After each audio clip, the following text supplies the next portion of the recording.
What's up, everybody? It's Untouchable City Prepper, and I just want to touch base with you guys for a minute about this mass shooter. And at the time I'm recording this, he's still at large. Okay.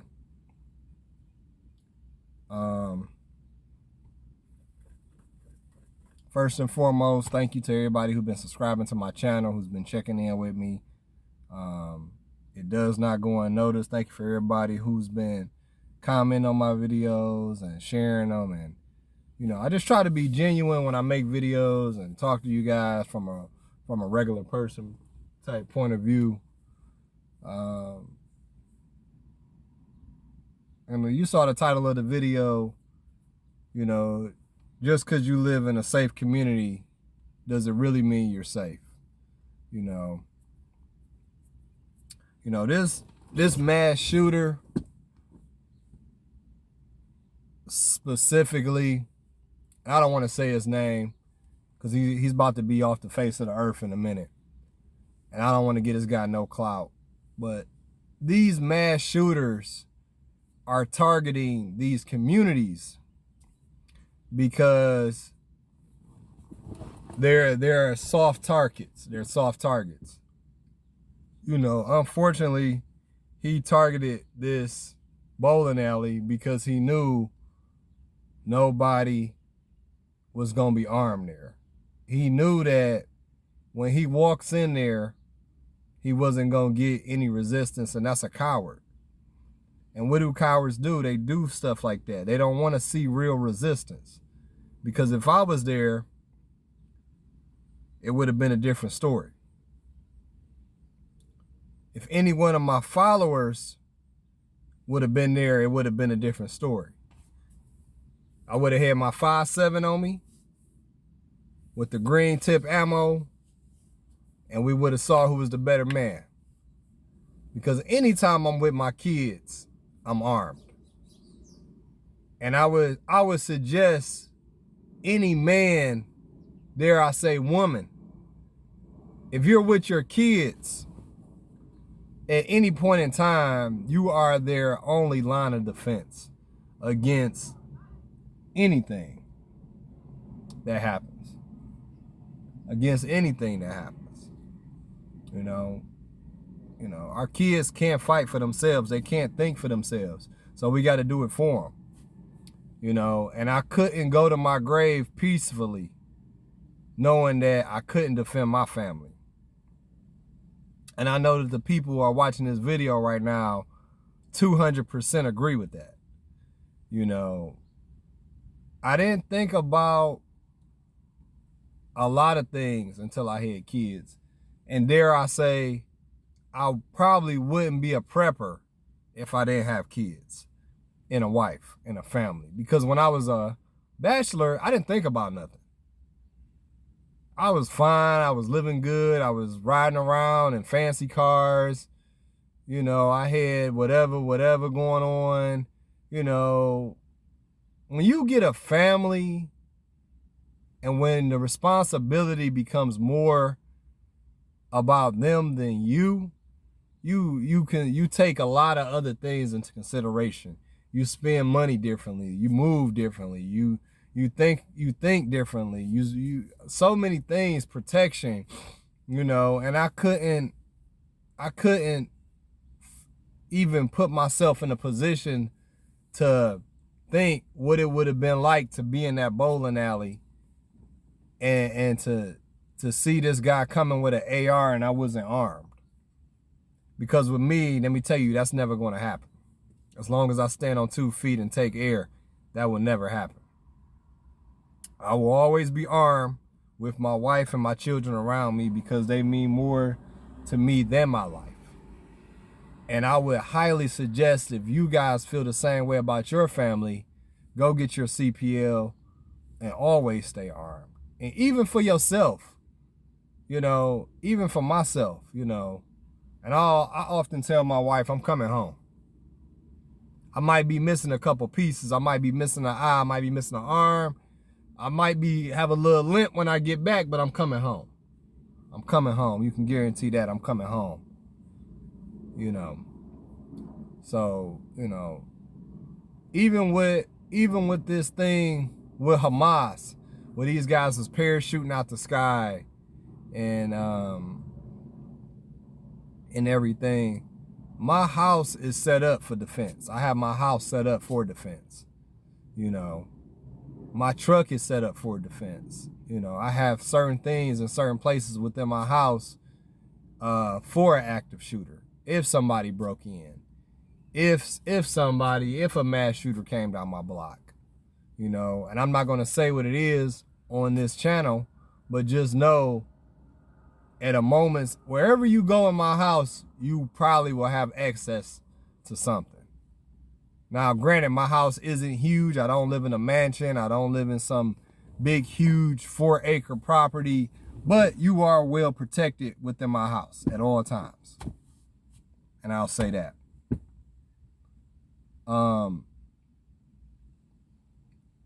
So, you know, don't think because you live in a super nice community that you're safe, you know. And I think it's beautiful if you can afford to do that, you know. But just know I'm in the middle of the hood. You know, I'm not in a super great neighborhood. I'm not in a terrible neighborhood. I'm in a, you know, so-so type of neighborhood. But nobody messes with me. Nobody touches my truck. Nobody touches my landscaping equipment, because I often open carry when I'm working.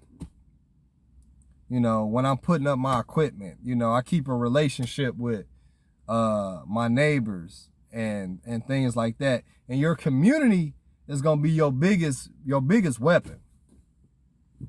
The people around you are your biggest weapon and your biggest asset, because if it really came down to an active shooter or a Hamas type, Red Dawn type of situation, you're going to need everybody to be on one accord, because you will not be able to face off whatever is coming your way by yourself. A lot of times. I'm fully capable of doing it, but I think my neighbors would definitely need some assistance. And that's why I'm the head of my community, you know, at least on my block, you know. I look out for a lot of the elderly people, and you know, I got a lot of friends in my community. You know, we got a plan together. We stay in communication. You know, we see something weird, we contact each other. You know, I got cameras on my house. You know, my neighbors have cameras. You know, it's a lot of things that you could do as a prerequisite, you know, and even just have a plan and just communicate with each other like, hey, I have 7.62 by 39 ammo. Maybe you got an AK. Maybe he has an AK. Maybe we all need to be on the same accord if we got to defend our community against something like that. You know, at least have a small plan. You know, I'm just using that as a scenario, because your community is what's going to be able to, is going to determine a lot of things. Will you be able to fend off this threat? Will you be able to survive the threat? You know, a lot of things like that, you know. And I'm not saying you got to be buddy with them or nothing like that, but at least have a mutual respect and have a small plan, you know, and have people numbers, you know, within your community, because that Hamas thing can really happen. You know, it can happen in the United States. I know we don't think that it can, but we didn't think that COVID could happen either. So that really changed us. So keep that in mind, man. But I'm digressing. But, you know, this guy's still on the loose. And I hope they dig a special grave just for him so somebody can pee on it. And I mean that sincerely. This guy's a total coward. He is evil. He needs to be put down immediately like a rabid dog. And unfortunately, us in the 2A community, we're gonna get the instantaneous backlash of, we're going to ban assault rifles. We're going to ban assault rifles. You know, so that's what happens when something like this happens. We instantly get, we're going to ban AKs. We're going to ban ARs. And people don't get it that guns have never been evil. Guns are not evil. I never had a gun jump out of my safe and start killing people. You know, even in Canada, they ban guns, and it's people still walk around getting stabbed to death. You know, all kind of stuff, getting mugged. You know, and we think it's so crazy to me, and it's so remedial that we think that banning guns is the problem. I'm more scared of a drunk driver than I am of a mass shooter. I've been hit by a drunk driver 2 times. And let me tell you, it was scary as all hell. Okay? If I see somebody coming with a gun, I could shoot back. A drunk driver is the scariest shit on the planet. I would ban alcohol before I ban any gun, because I watch people lose their life to alcohol, to drunk drivers. I almost lost my life to a drunk driver. I know friends who've hit people because they were drunk, almost killed people. So me personally, I would ban alcohol before I would ban any assault rifle. That's just me. But, you know, it all goes with saying, you know, it goes with the territory. And now we got a lot of Republicans saying that they're going to back. You know, the guy from Maine said, you know, he used to stand up for the Second Amendment, and now that he's watching this, he's going back on the Second Amendment, and he's a coward. Because what we fail to realize is he killed 22 people or more. 22 people wasn't armed because they thought they were safe. So don't be one of those people who think that you're safe just because you're in a safe environment, because you live in a safe community, because you're in a safe spot, because you have the police. You know, your biggest weapon will always be your mind. Your biggest weapon will always be your way of thinking. It will be in your best interest to always prepare for certain situations. You know, I got a saying, I can't teach you how to swim when you're drowning. You know, it's just not gonna work. And I'm not gonna make this video no longer than what it is.